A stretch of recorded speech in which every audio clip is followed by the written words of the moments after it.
Bueno, ante todo, muy buenos días. El tema que me ha tocado exponer a continuación es sobre el manejo perioperatorio del traumatismo encefalocraneano. Mi nombre es la doctora Ángela Meléndez. Hablando sobre epidemiología, vamos a ver la casuística de Estados Unidos en comparación con la de Perú.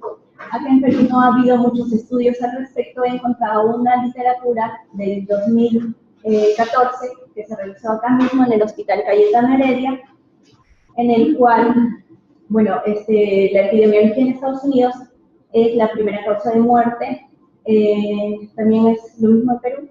Alrededor de 1.7 millones de personas sufren un traumatismo encefalocraneano en Estados Unidos, de los cuales 52.000 pacientes mueren. Se presentan 3 picos de incidencia. Entre la edad de 0 a 4 años hay un pico de incidencia, entre 15 y 24 años hay otro pico, y mayor a 65 años también existe otro pico de incidencia. La incidencia se ha visto que es mayor en varones que en mujeres, al igual que acá en Perú. Los sobrevivientes tienen presencia de discapacidades importantes y se ha relacionado con un impacto económico de 9.2 millones de costo de por vida. En Perú, la casuística que se ha encontrado es de que el 81% de pacientes oscilan entre una edad de 53 años, el 60% se relaciona con las caídas, el 24% con los accidentes de tránsito, el 13.3% con los golpes y el 2.7% de pacientes son proyectiles por arma de fuego. La mortalidad en esos 3 momentos se ha evidenciado en que el 50% de pacientes mueren inmediatamente después del traumatismo encefalocraneano, el 35% mueren a la hora del accidente y el 15% de estos pacientes mueren durante la estancia hospitalaria.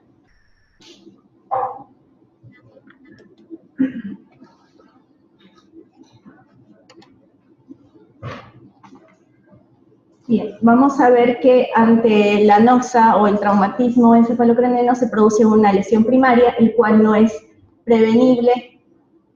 Esta no se puede evitar, no se puede evitar que el paciente se caiga del tercer piso, no se puede evitar que el paciente se golpee la cabeza.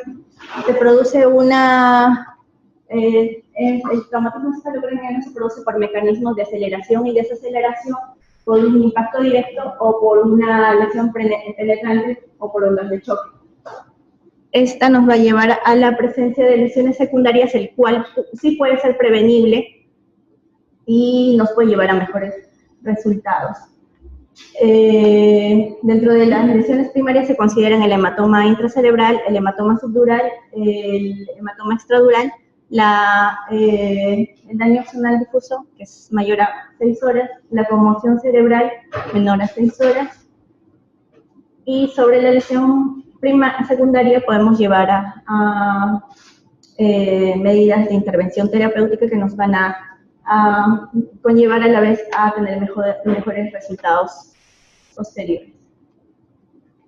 Dentro de la lesión secundaria vamos a tomar en cuenta, para el traumatismo encefalocraneano, hablando de este punto, lo principal es la hipotensión arterial, que ha sido descrita como muy deleteria en estos pacientes. Debemos de manejar unas buenas presiones de perfusión cerebral, un buen flujo sanguíneo cerebral. Tenemos que evitar la hipoxia, la hipertensión, la hipercapnia, hipocapnia, la hipoglicemia, la hiperglicemia, el aumento de la presión intracraneana. Como se habló en temas anteriores, se debe llegar todo a una normotermia, normocapnia, normoxemia, normovolemia. Dentro de los mecanismos de lesión celular, como un repaso o algo breve, se produce por la liberación del neurotransmisor, que es el glutamato. Este a la vez va a producir una liberación de calcio. Este calcio va a ingresar masivamente a la célula, y va a producir daño a nivel mitocondrial. Va a producir también la liberación de mediadores inflamatorios como el factor de necrosis tumoral 1, 6 y 10, las interleucinas 1, 6 y 10 y el factor de necrosis tumoral alfa. Este a su vez va a traer una producción de lipasas, proteasas, metaloproteínasas que van a producir un daño a nivel de la barrera hematoencefálica, produciendo una disrupción entre las conexiones, produciendo también una falla en la bomba sodio-potasio tepeasa, una disminución de glucosa, y se va a producir así un edema a nivel intracelular. También va a producir un daño estrocitario, produciendo liberación de mediadores endoteliales y a la vez a una vasoconstricción. Y todo esto va a terminar en una necrosis, apoptosis y una muerte neuronal. Todo va a depender de que se lleve un buen equilibrio entre esta cascada inflamatoria para tener buenos resultados posteriores en el manejo del proceso inflamatorio cerebral. Bueno, recordando, vamos a ver que el volumen intracraneal, la ley de Monro-Kelly está dada por el componente intracraneal, que es el parénquima cerebral, el líquido cefalorraquídeo y el componente sanguíneo. La pelota en sí, que es rígida, el cráneo, este no puede variar, pero sí los otros componentes. Sí pueden variar subiendo uno, disminuyendo otros, pero cuando se supera este mecanismo de defensa, ahí es cuando se va a producir el aumento de la presión intracraneana. Bien, dentro de la autorregulación cerebral nosotros debemos de mantener una buena presión de perfusión cerebral. Se ha visto en valores entre 50 y 70. Sabemos que esta autorregulación cerebral se va a producir cuando se maneja entre 50 y 150. Hay que evitar en estos pacientes con TEC la hipotensión, porque al final va a llevar a una disminución del flujo sanguíneo cerebral.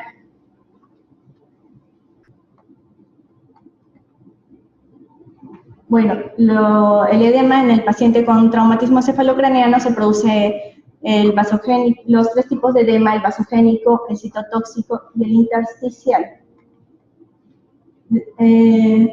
Vamos a ver que el flujo sanguíneo cerebral está entre los 50 ml por 100 gramos por minuto. Sabemos que manteniendo un flujo se va a mantener normal cuando está entre 50 ml por 100 gramos por minuto.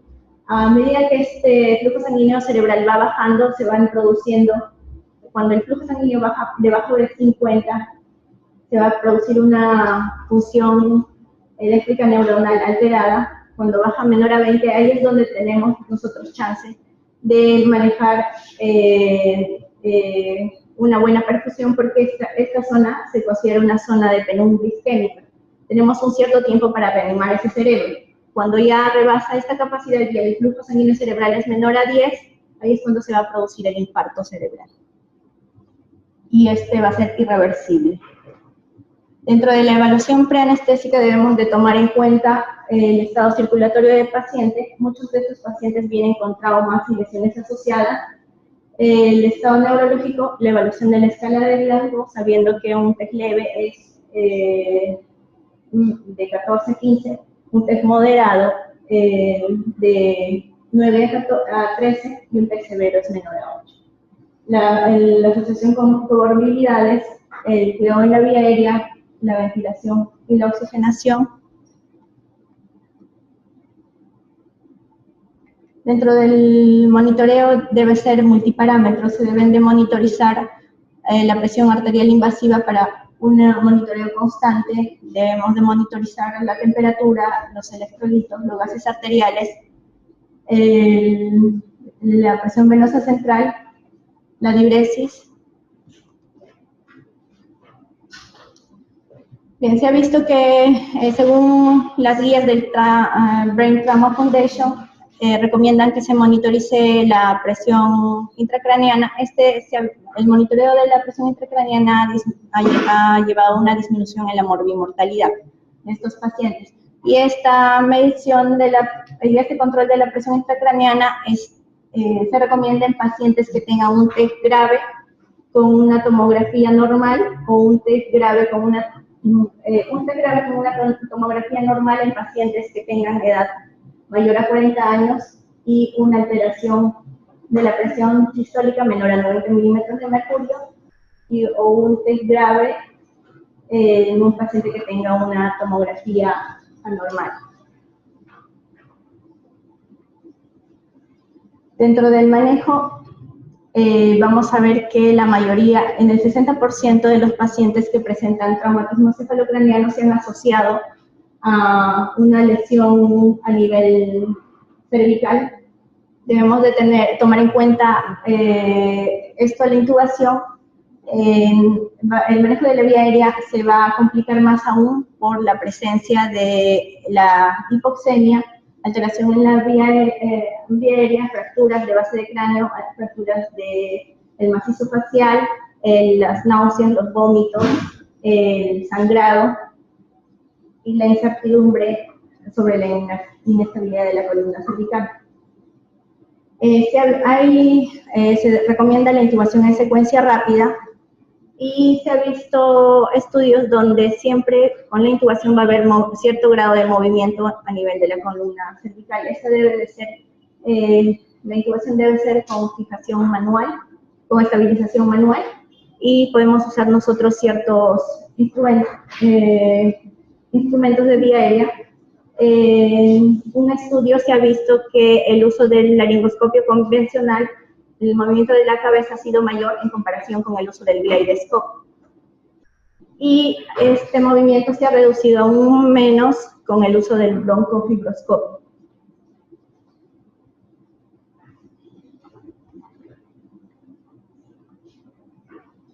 Bueno, dentro de las drogas que se puede usar, nos puede favorecer, dentro de estas ha sido el etomidato, el cual produce una poca o nula variación del estado hemodinámico del paciente.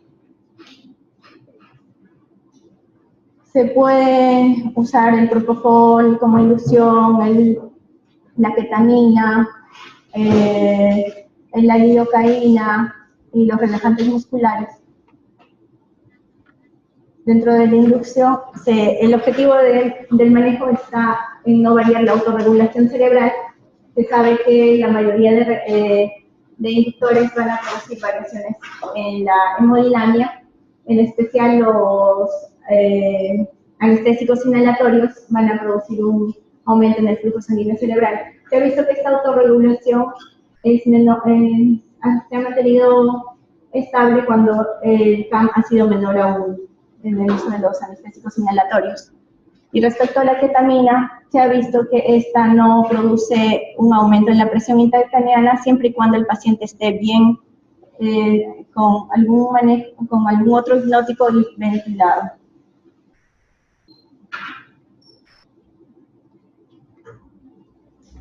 Dentro del manejo de los fluidos se recomienda la solución salina al medio normal. Y como última instancia, en caso se presente una hipertonicidad, podemos usar el rinferlactato. Se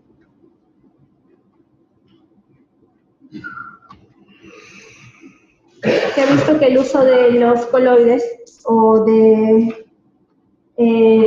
albúmina aumenta la morbimortalidad en estos pacientes. No son recomendados como manejo primario a nivel de reposición de fluidos. Dentro del control hemodinámico vamos a ver que no hubo diferencias entre el uso de uno u otro vasopresor. Se puede usar la fenilefrina, la noradrenalina y la dopamina, siendo la noradrenalina la que mejores efectos ha tenido a nivel del aumento de la presión arterial media. Dentro del control hemodinámico debemos de tomar en cuenta un buen manejo de la presión de perfusión cerebral. Esta debe ser de 60 a 70.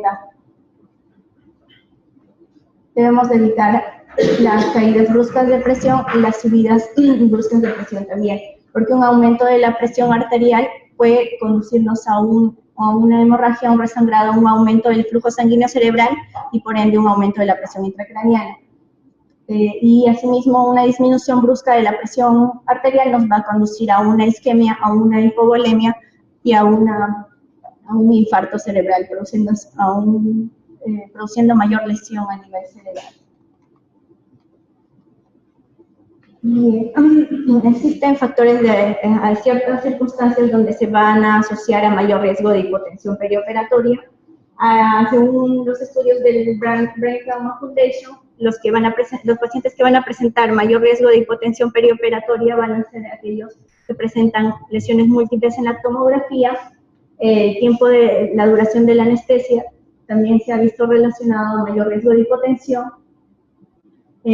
También se ha visto mayor riesgo de hipotensión en pacientes que presentan una hemorragia subdural. Esta hipotensión es bien deleteria en estos pacientes con TEC.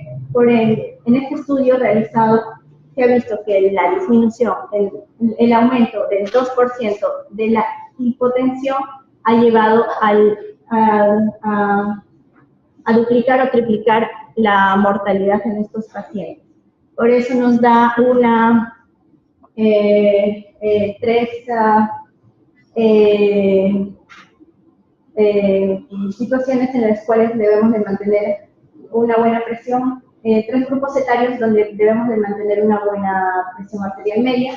Debemos de mantener entre 110 en pacientes entre los 15 a 40 años de edad, mayor a 100 en pacientes que tienen de 50 a 69 años y mayor a 110 en pacientes que son mayores a 70 años. Bien, dentro del aporte de oxígeno debemos optimizar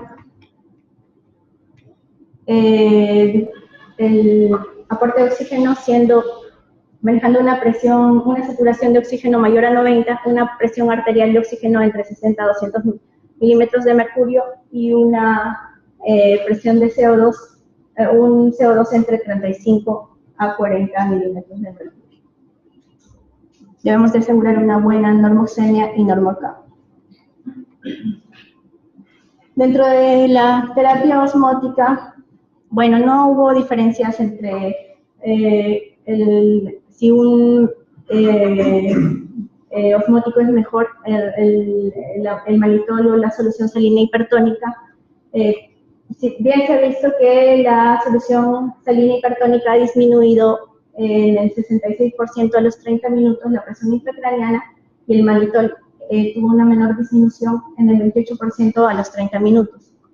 Hay que tomar en cuenta que el malitol debemos de tratar de evitar en pacientes con falla renal y que tengan un riesgo de hipovolemia, como son en estos pacientes.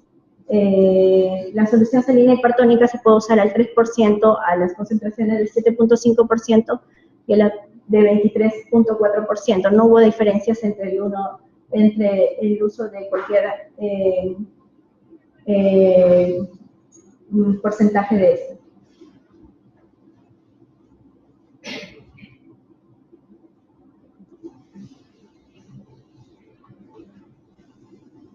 Dentro de otras consideraciones vamos a ver que el manejo de la glicemia tiene que ser entre 110 a 180 miligramos por decilitro. Se ha visto que un control estricto de la glicemia va a producir mayor mortalidad en estos pacientes en comparación que el control convencional.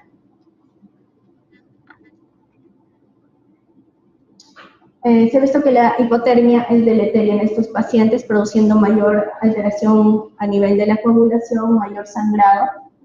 No se recomienda una hipotermia terapéutica en estos pacientes, salvo que se produzca una hipertensión endocraniana refractaria.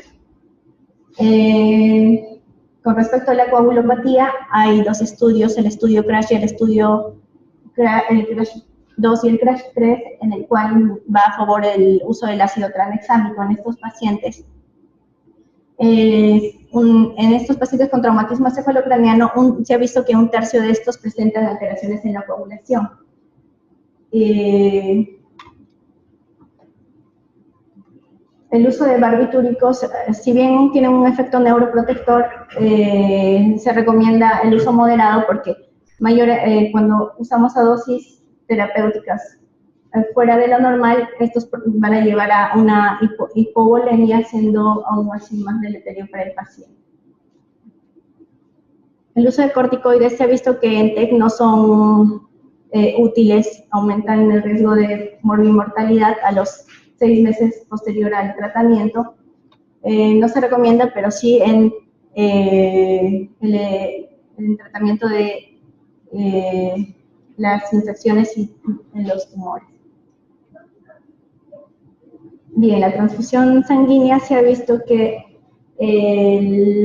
la anemia aumenta el riesgo de hipoxia a nivel cerebral y el manejo de la hemoglobina no debe ser mayor a 10 gramos por decilitro, porque esta se vio que está asociada a mayores efectos tromboembólicos.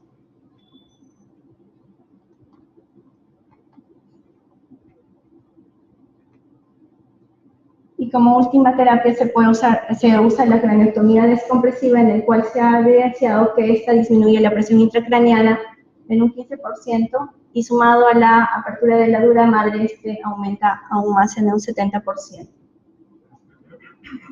Hay estudios donde se ha visto que una cirugía temprana, una craneostomía temprana ha disminuido mucho la morbimortalidad y no hubo diferencias significativas entre si era mejor la craneostomía frontoparietal unilateral a la bilateral. Eso sería todo. Gracias.